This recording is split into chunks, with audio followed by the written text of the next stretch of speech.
ऐसे आप लोगों को यहाँ पाकर मेरा छाती लॉन्ग जंप हाई जंप करने लगा है कि मैं आप लोगों को क्या बोलूँ और क्या कन्विंस करूँ एक ऐसे विषय के रूप में जिस विषय के विषय में यह कह दिया गया कि अब इसकी ज़रूरत नहीं है। लिपिका जी ने एक ऐसे व्यक्ति को चुना, मुझे लगता है कि अगर आप कभी किसी से बदला लेना चाहो तो आप उन्हें माइक पे आके खड़ा कर दो और कहो कि इस विषय पे 2 लाइन बोलना है आपको।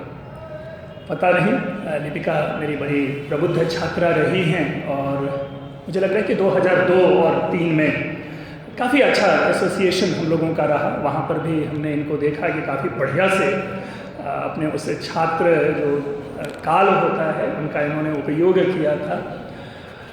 मित्रों, मैं मूल विषय के ऊपर में आऊँ और ये विषय है संस्कृत, संस्कृत का भविष्य, संस्कृत क्यों, संस्कृत ही क्यों आदि कई सारे प्रश्न हैं।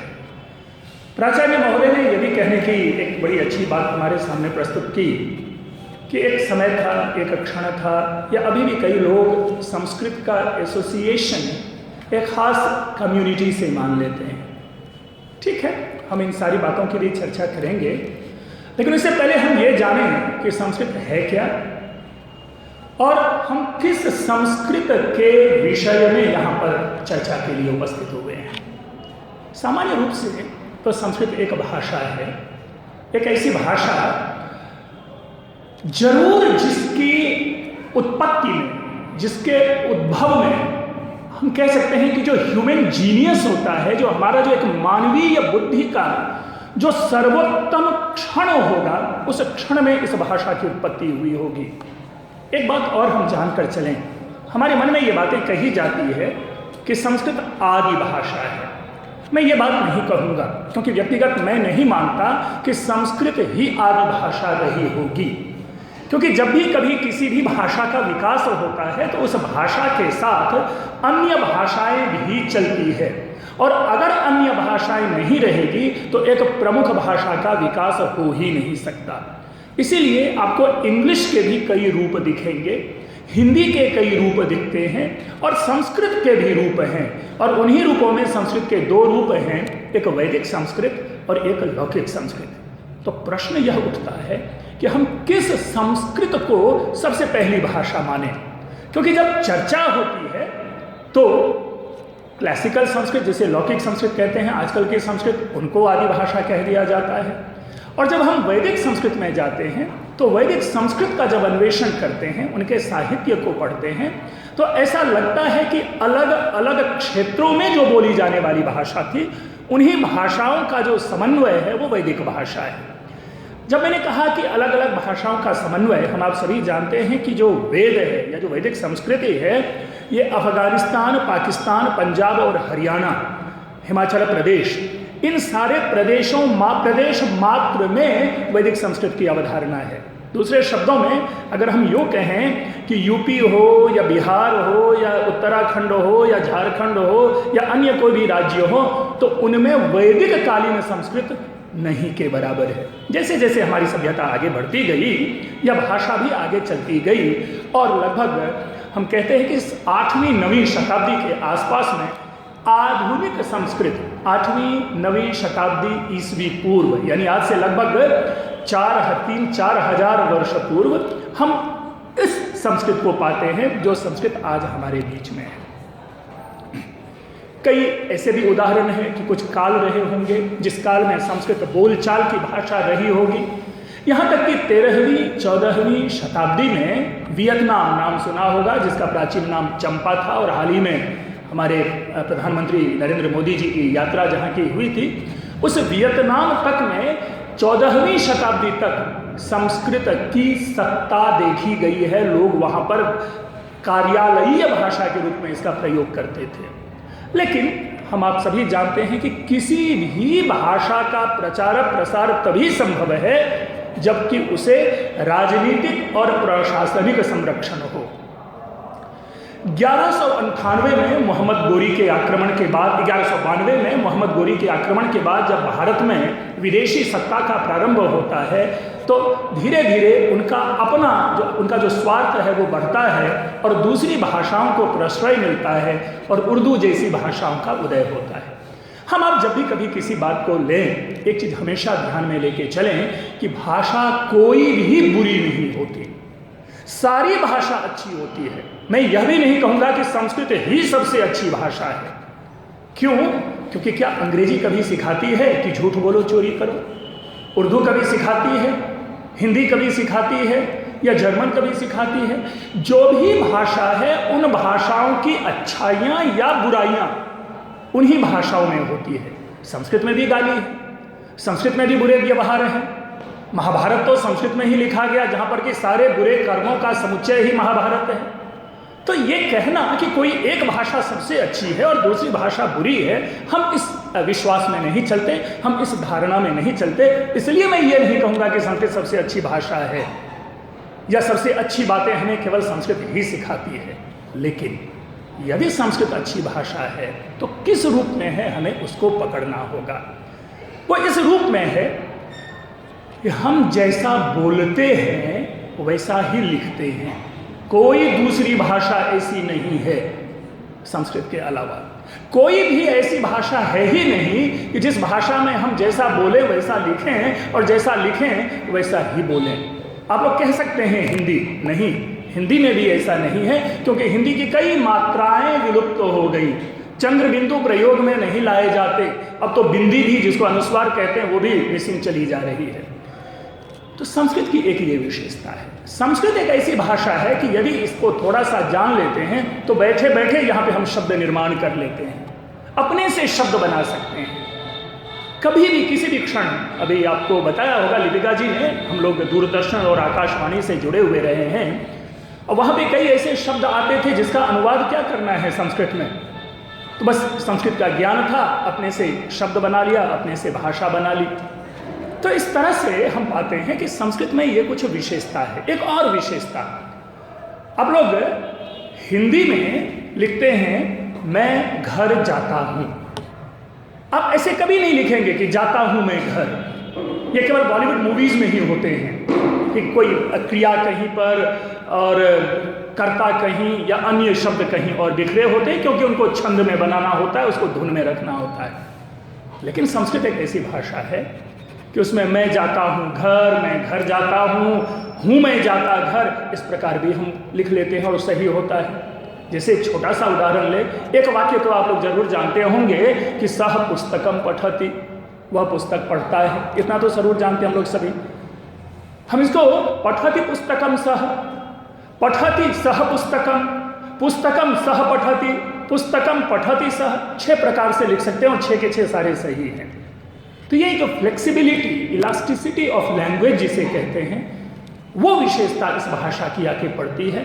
और यही कारण है कि इस भाषा में ऐसा सामर्थ्य है कि कई लोग इनके प्रभाव में आए। और आप लोग सभी जानते होंगे कि विदेशी जितने अधिक प्रभावित संस्कृत भाषा से है, उतना अधिक प्रभावित किसी भी अन्य भाषा से नहीं है। भारत में जितनी भी भाषाएं बोली जाने वाली हैं, उनमें यदि सबसे अधिक प्रभावित होकर के कोई व्यक्ति आता है विदेश से पढ़ने के लिए, तो वो संस्कृत को पढ़ने के लिए आते हैं। अब दूसरी बात, संस्कृत कभी पूजा पाठ की भाषा नहीं रही है।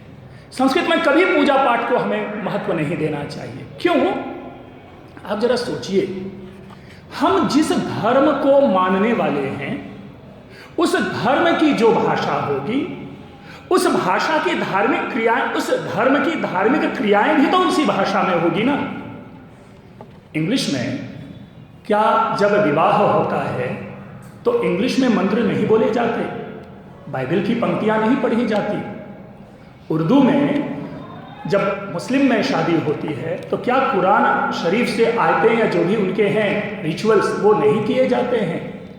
या अगर हम सिख समुदाय की बात करें तो उस समय में वहाँ से आप गुरु ग्रंथ साहिब से, वहाँ से हम नहीं लेते हैं मंत्र उनके।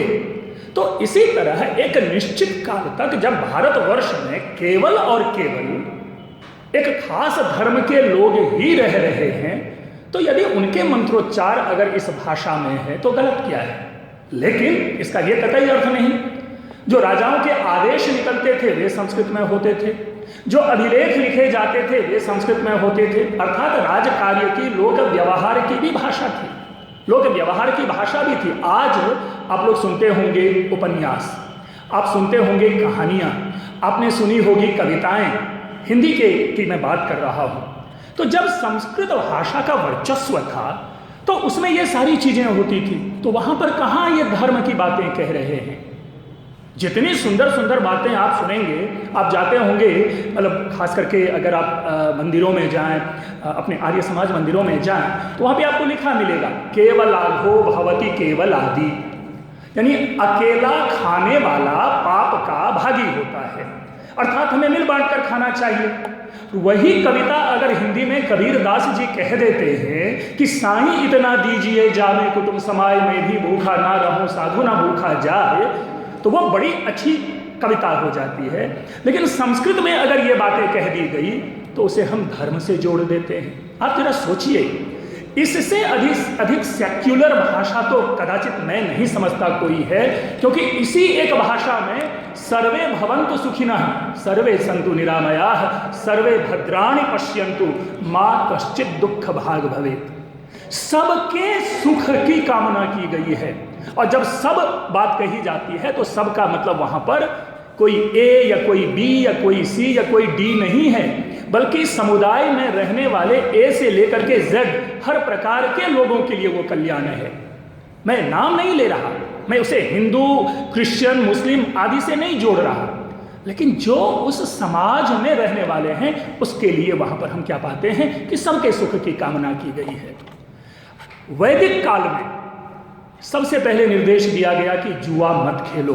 लिपिका जी ने भी पढ़ा है, अक्षैर मादीद्यः कृषिमिक कृषस्व, यह पंक्ति है, जुआ मत खेलो। और वहां पे चित्रण है कि मैं जुआ खेलता हूं, जुआ में हार जाता हूं। एक जुआरी कहता है, और मेरी माँ और मेरी पत्नी दूसरे के घर में जाकर के बर्तन मांजती हैं, झाड़ू पोछा लगाती है, और तब जाकर के किसी तरह मेरे घर की जीविका चल रही है, क्योंकि जुए में मेरा सब कुछ बर्बाद हो गया।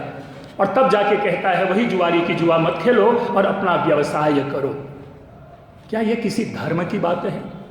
और भाषा कभी भी किसी भी धर्म की बात नहीं करता। भाषा तो हमारी अभिव्यक्ति है ना, मानवीय अभिव्यक्ति है। हमारी बुद्धि में, हमारे विचार में जो निकलने वाली बातें होती है, हम उसे उस भाषा में लिखते हैं जिस भाषा को हम जानते हैं। अब जो संस्कृत जानता है वो अपनी बात संस्कृत में लिखता है, जो जर्मन जानता है वो जर्मन में लिखता है, जो फ्रेंच जानता है वो फ्रेंच में लिखता है। तो इसलिए संस्कृत को एक बार पुनः ऐसे किसी भी वर्ग विशेष की भाषा नहीं समझी जानी चाहिए। तीसरी सबसे बड़ी बात, आज के युग में संस्कृत पढ़कर होगा क्या? मैं तो सबसे पहले ये बता दूं कि आज संस्कृत की पढ़ाई संस्कृत मीडियम में नहीं होती। ऐसा ही है ना, हम अपने मीडियम में, मराठी लोग मराठी मीडियम में संस्कृत पढ़ते हैं, हिंदी मीडियम में संस्कृत की पढ़ाई होती है, हमारे कॉलेज में इंग्लिश मीडियम में भी संस्कृत की पढ़ाई होती है, हम लोग संस्कृत मीडियम में भी संस्कृत पढ़ा लेते हैं। लेकिन जहाँ जिस देश प्रदेश में कोई व्यक्ति रह रहा है, उनको जो अपनी भाषा है, तमिल वाले तमिल मीडियम में संस्कृत पढ़ते हैं, तेलुगु वाले तेलुगु मीडियम में संस्कृत पढ़ते हैं। अब आती है कि भाई जब संस्कृत को हम दूसरी भाषा के माध्यम से पढ़ते हैं तो फिर संस्कृत क्यों पढ़ें, हम दूसरी ही भाषा क्यों ना पढ़ें? तब एक बात और निकल कर आती है, आपने जरूर जाना होगा कि संस्कृत को ज्ञान का कोश कहा जाता है। संस्कृत को नहीं, संस्कृत के साहित्य को, संस्कृत में जो लिखी गई बातें हैं उसको, संस्कृत भाषा को। अब उसमें इतनी बड़ी बातें, आपने मेडिकल साइंसेस का नाम सुना होगा, आपने आजकल खास करके जो आयुर्वेद आदि हैं इनकी इतनी गहरी चर्चा चल रही है। और तो और मैं आप लोगों से इतना जरूर जानना चाहूँगा कि कुतुब मीनार देखने जरूर कुछ लोग गए होंगे आप लोगों में से। नहीं गए हैं, चिंता की कोई बात नहीं है, कभी ना कभी जरूर जाएंगे। और जाइएगा तो एक चीज़ जरूर देखिएगा, वहाँ पर एक लोहे का, एक आयरन पिलर है, वहाँ पर लोहे का स्तंभ है एक बना हुआ, जिसके विषय में पहले पुरानी कहावत थी कि अगर आप पीछे से हाथ करके ऐसे पकड़ लो तो आप बहुत बड़े भाग्यवान हो। और वो आखिरी पकड़ने वाला बोरिस येल्सिन था रशिया का, उसके बाद उसकी फेंसिंग कर दी गई है क्योंकि इरोजन हो रहा था उसकी। अब वो उस साइंस को पकड़िए, वो आज से आपको 1600 वर्ष पहले का वो आयरन पिलर है, विदाउट एनी कवर, इसी सूर्य की रोशनी में, धूल में, आंधी में, तूफान में, बारिश में, बर्फ में उसी तरह खड़ा है। आज तक उस पर जंग नहीं आया। क्या ऐसी इंजीनियरिंग है आज हमारे यहाँ? है, होगी जरूर, क्योंकि विज्ञान तो प्रगति करती है। मैं ये नहीं कहता कि आज नहीं है, लेकिन मैं ये जरूर कहूंगा कि अगर वो विज्ञान आज से 1600 वर्ष पहले है, तो वो विज्ञान हमें कहाँ लिखा हुआ मिलेगा?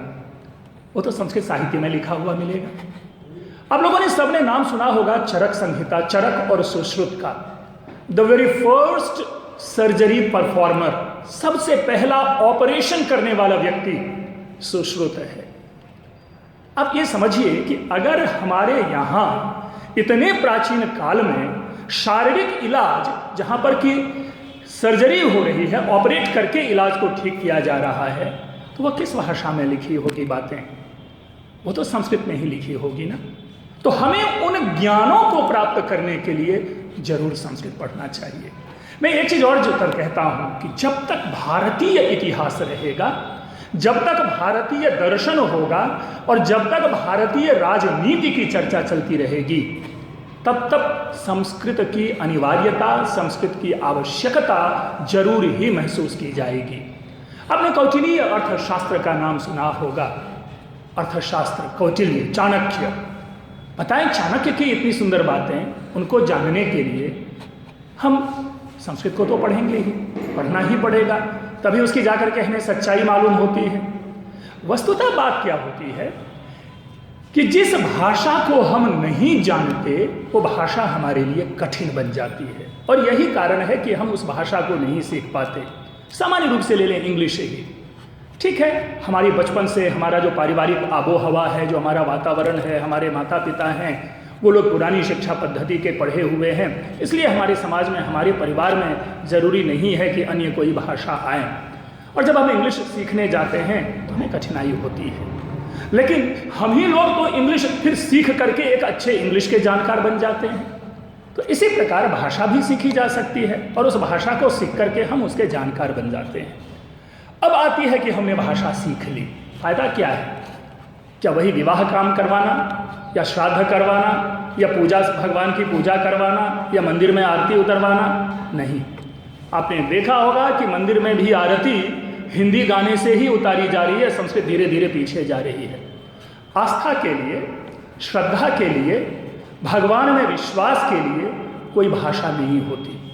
भाषा तो हमारे मन की होती है, जिससे कि हम ईश्वर से अपने संबंध को जोड़ते हैं, इसलिए वहां पर भी संस्कृत भाषा नहीं है।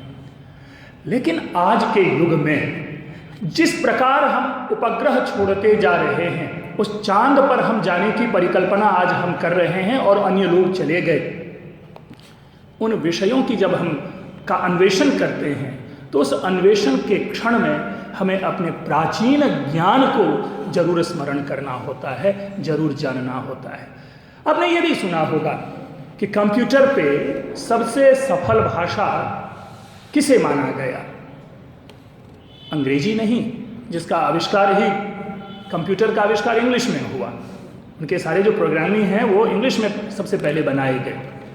फ्रेंच में है, स्पेनिश में है, अन्य सारी विदेशी भाषाओं में है कंप्यूटर के सारे प्रोग्रामिंग। लेकिन फिर भी बाहर के, ये हम नहीं कहते, बाहर के जितने भी कंप्यूटर एक्सपर्ट हैं वो आज भी यही कहते हैं कि कंप्यूटर पे जो सबसे सफल भाषा है वह संस्कृत है। और इस एक कारण से आप पाएंगे कि केवल और केवल अमेरिका में भारत के जो संस्कृत के छात्र हैं, जेएनयू से जो पढ़े हुए छात्र हैं, दिल्ली विश्वविद्यालय से जो पढ़े हुए छात्र हैं, उनको डायरेक्ट वहाँ पर उनको बुलाया जाता है, ताकि एक रिसर्च विंग है जो उन भाषाओं के माध्यम से उन चीज़ों को डिसिफर करने का प्रयास करता है।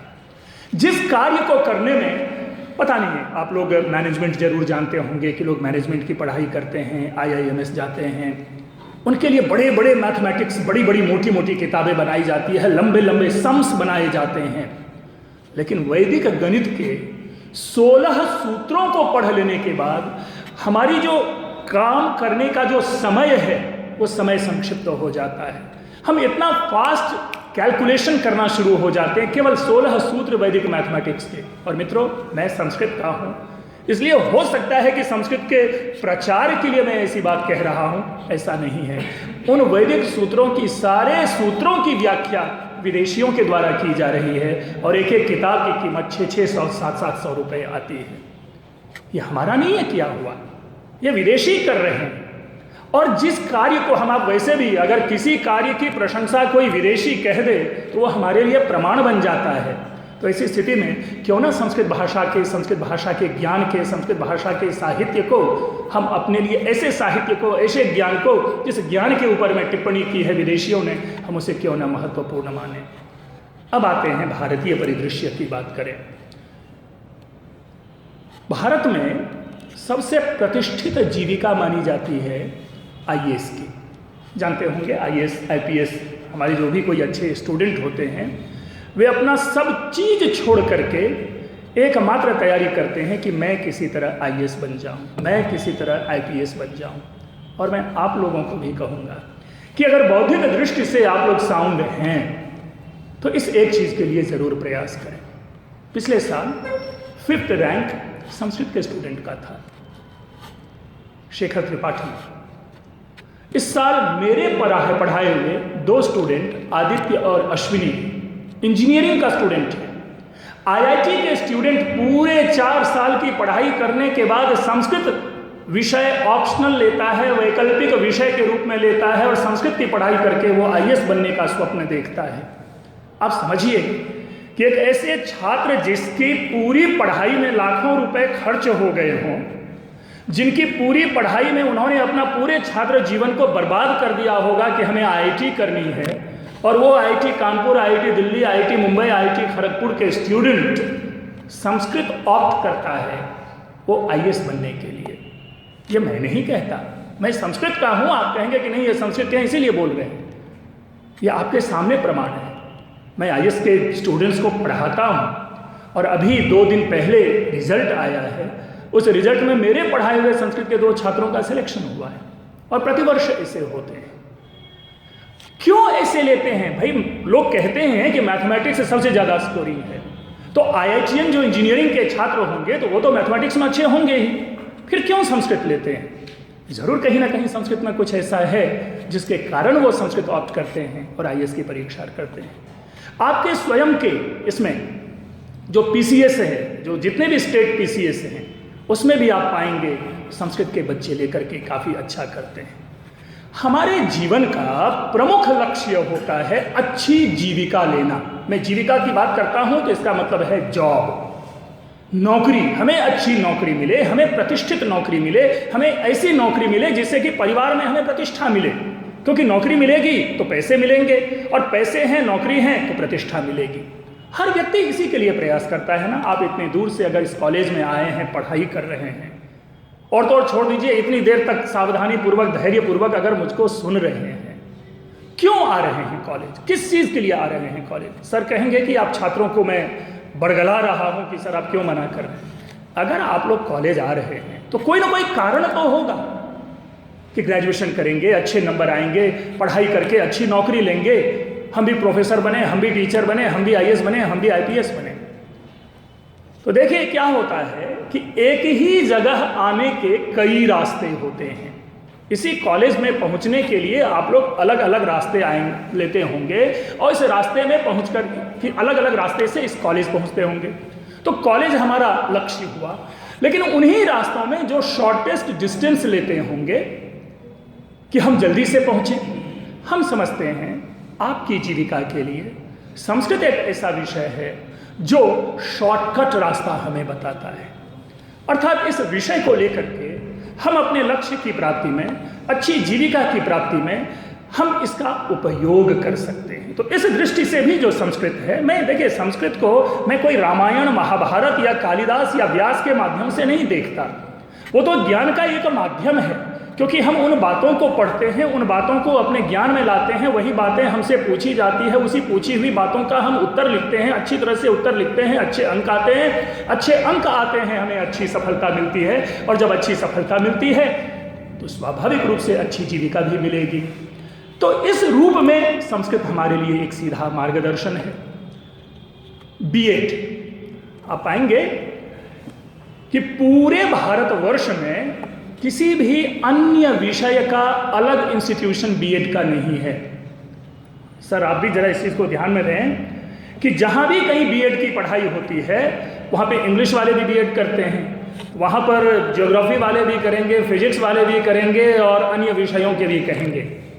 लेकिन केवल और केवल संस्कृत विषय के लिए भारतवर्ष में कई सारे बीएड की संस्था है जहाँ पर केवल संस्कृत के छात्र बीएड करते हैं। और ये पूरे भारतवर्ष की बात मैं करता हूँ। इसका ये मतलब है कि आपके लिए रोजगार के बहुत व्यापक अवसर बनाए जाते हैं। मैं उदाहरण दूँ, हमारे यहाँ दिल्ली विश्वविद्यालय में CIE है जो बहुत ही बढ़िया इंडिया का बेस्ट बीएड इंस्टीट्यूशन है।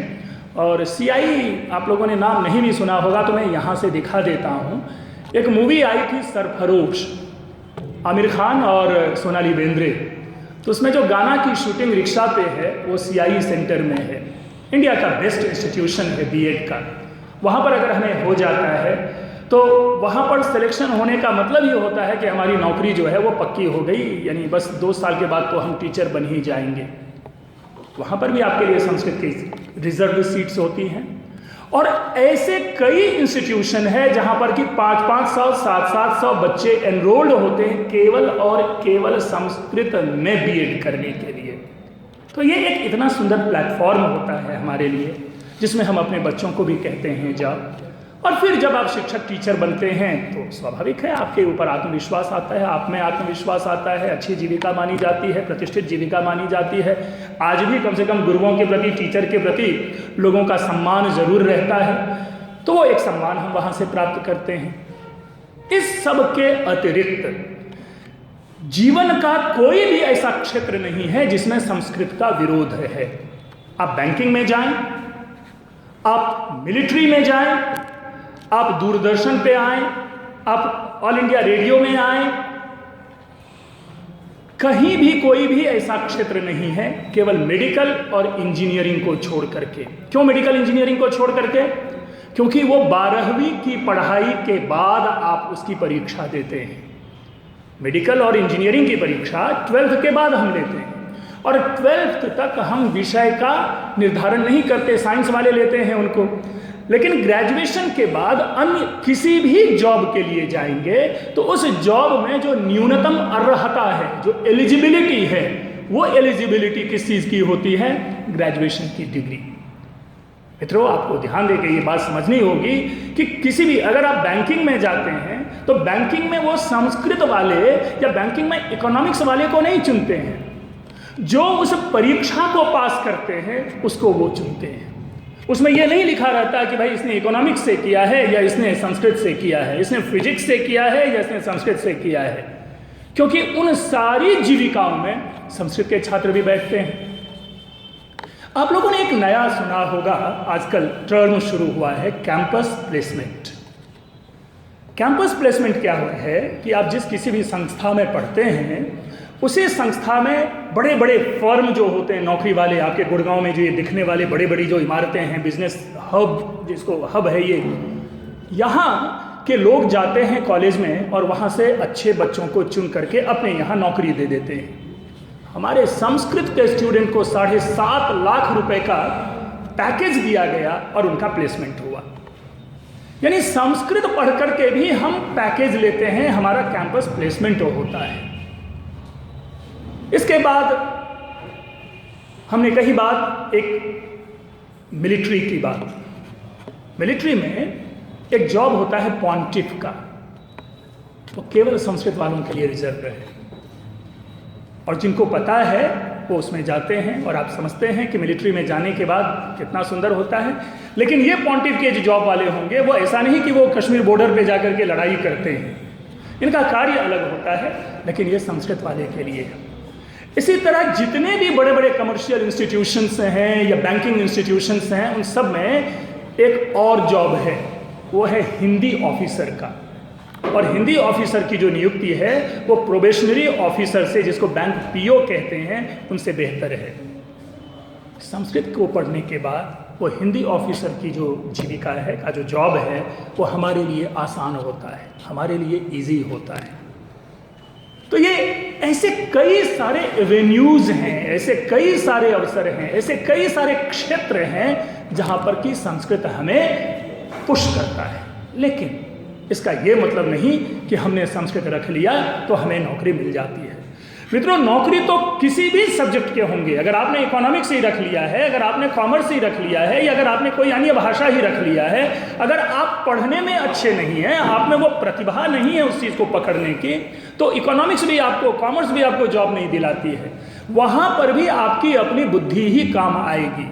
तो इसीलिए संस्कृत विषय लें या इकोनॉमिक्स विषय लें, वहाँ पर महत्व जो है वह छात्र का है। संस्कृत सरल है, सहज है। इसलिए एक बड़ी अच्छी पंक्ति संस्कृत के विषय में आप लोगों ने सुनी होगी, मैम ने भी सुनाई होगी कि सरस सुबोधा विश्व मनोज्ञा ललिता हृदया रमणीया अमृतवाणी संस्कृत भाषा नैव क्लिष्टा न च कठिना। संस्कृत भाषा कठिन नहीं है, संस्कृत भाषा क्लिष्ट नहीं है।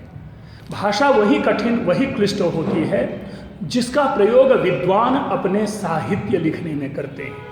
शेक्सपियर का इंग्लिश आप लोग पढ़ेंगे और हम अपने इंग्लिश को देखते हैं, समझ ही नहीं आती कि शेक्सपियर क्या लिखता था और हम क्या लिख रहे हैं।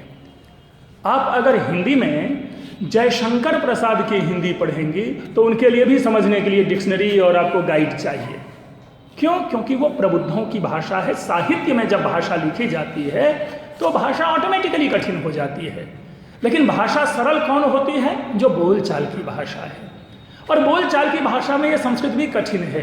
दुख ये है कि आज यह भाषा बोली नहीं जाती। हाँ, 2 4 5 7 हम लोग जब मिल लेते हैं तो आपस में संस्कृत में बात कर लेते हैं, अनाउंस करना हो संस्कृत में कर लेते हैं, न्यूज़ रीडिंग करनी हो संस्कृत में कर लेते हैं। लेकिन साहित्य के कारण ये भाषा कठिन हुई, और वो कठिन इसलिए हुई कि इसमें प्रयोग प्रारंभ हुए, एक्सपेरिमेंट। मैं 2 4 कुछ श्लोक सुनाता हूँ, अब उनको जरा सुनेंगे तब पता चलेगा कि ये देखिए संस्कृत कितनी कठिन संस्कृत है। एक श्लोक है, ननो ननुन्नो नुन्नो नो नाना नाना नना ननो नुन्नो नुन्नो ननुन्नो नाने ना नुन्न नुन्न। हमें भी आज तक इसका मतलब नहीं समझ में आया। क्यों?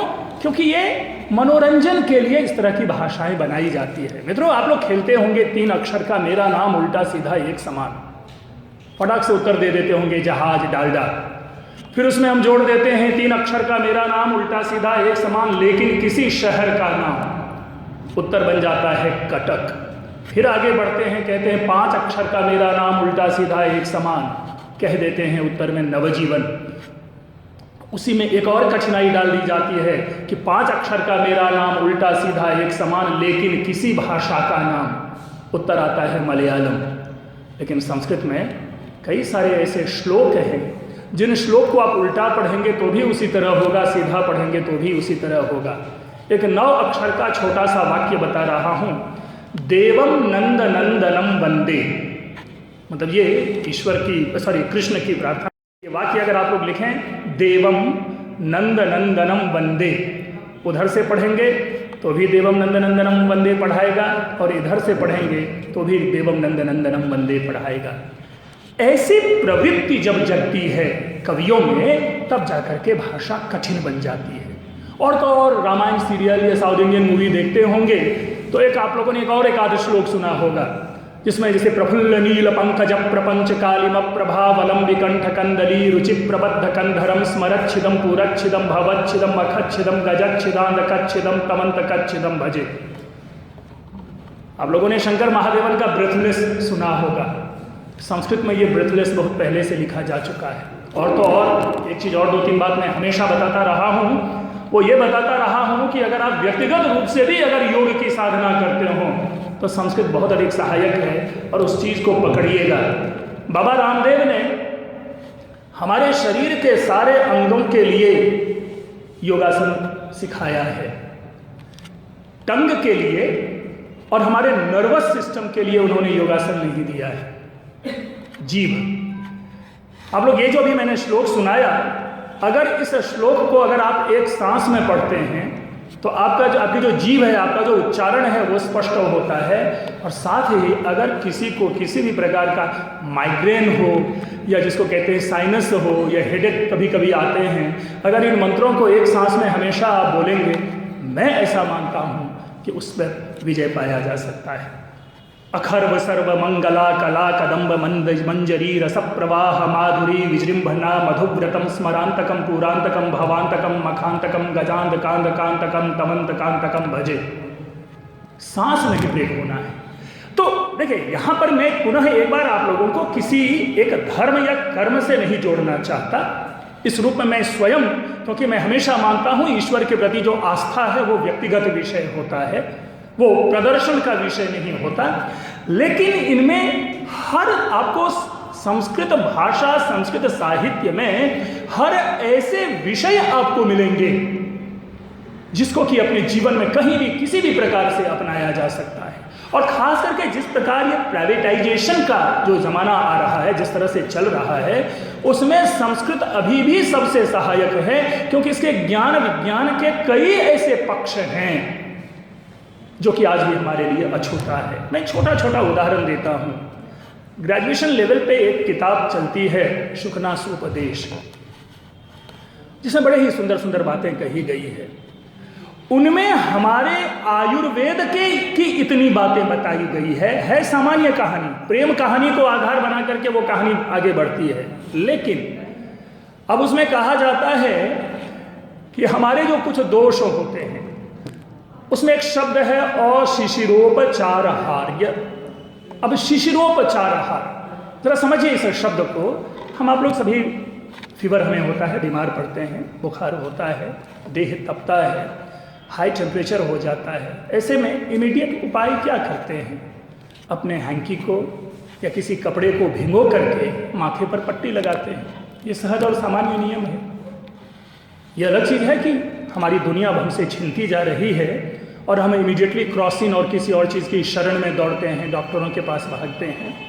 लेकिन प्राचीन कालीन ऐसी कई प्रणालियां हैं कि उस समय में भी यही कहा जा रहा है कि शिशिर उपचार करो, अर्थात कपड़े को भिंगा करके माथे पर पट्टी बांधो।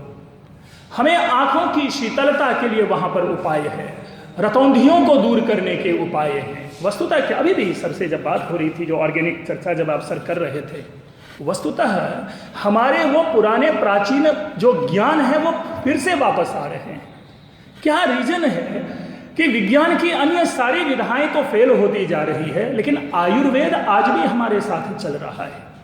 हम आज भी आयुर्वेद, हम आज भी औषधियों पे विश्वास करते हैं। विश्वास ही नहीं करते हैं क्योंकि उनका हमें इमीडिएट परिणाम मिलता है। क्या सामान्य खांसी कफ होता है तो उसके लिए हम मुलेठी आदि की शरण में नहीं जाते? तो ये ज्ञान लेकिन हमें मिलता कहाँ से? आयुर्वेद की समस्त विद्या, आयुर्वेद के समस्त ज्ञान हम इसी संस्कृत साहित्य में प्राप्त करते हैं। मुझे संस्कृत की चर्चा बहुत अधिक विशेषता नहीं बताने की क्या क्या है, लेकिन एक चीज़ मैं जरूर कहूँगा, संस्कृत एक सहज, सरल और बड़ा ही एक कह सकते हैं ऐसा उपाय है जिसके माध्यम से हम लक्ष्य को प्राप्त कर सकते हैं सरलता से। लेकिन इसका ये मतलब नहीं, हाँ, उसमें भी आपको एक अच्छा गाइड जरूर चाहिए जो विषय को आपको अच्छी तरह से पढ़ा सके। और अगर मैं ये बात कह रहा हूँ तो स्वाभाविक रूप से लिपिका जी इसमें पीछे नहीं है। वो संस्कृत को आपको सही और वास्तविक ज्ञान देंगे और उस रास्ते पर जरूर आपको ले जाएंगे। मैं समझता हूँ कि मेरे इस भाषण से, विषय के प्रतिपादन से अच्छा ये हो कि आप लोगों के मन में जो उठने वाली शंकाएं हैं, आप लोगों के मन में जो कोई अगर इस तरह की जिज्ञासा है, कोई बात है, अगर वे पूछें और मैं उसका उत्तर दे पाऊँ तो शायद आज के इस विषय की सार्थकता की स्थापना हो पाएगी। तो मैं बहुत अधिक नहीं बोल करके स्वयं यहाँ पे विराम लेता हूँ, अपने स्पीच को विराम देता हूँ। लेकिन मैं ये जगह नहीं छोड़ूंगा, आप लोग अपने प्रश्न पूछें और मैं आपके प्रश्नों का समाधान दूंगा। यदि थोड़ी सी भी जिज्ञासा या मेरे कहने से कोई नई बात जगी हो तो प्लीज़ आप लोग ज़रूर पूछें। तब तक आप लोगों ने जो मुझे ध्यानपूर्वक सुना, मैं इसके लिए आप लोगों का बहुत बहुत धन्यवाद करता हूँ। और मैं थोड़ा कॉलेज के विषय में भी ज़रूर बोलना चाहूँगा कि मुझे जितना ये क्लीनलीनेस लगा यहाँ पर, जो स्वच्छता मुझे दिखी और मुझे जितना अच्छा लगा यहाँ पर सर, बहुत ही मुझे आनंद आया। और गेट पे जिस तरह से कर्टियस, पता नहीं ये मेरा सौभाग्य था या सही में ये लोग इतने अच्छे हैं कि जब से मैं यहाँ पर आया और जब तक सर आप तक नहीं पहुँच गया इस अनुशासन और इस शिष्टाचार से ये सारे के सारे लोग आए, मुझे लग रहा है कि वो शिष्टाचार आप लोग भी यहाँ से लेकर के जाएं तो न केवल कॉलेज का नाम अच्छा होगा बल्कि आप लोग भी भविष्य में बहुत ही अच्छा करेंगे। बहुत बहुत धन्यवाद आपका।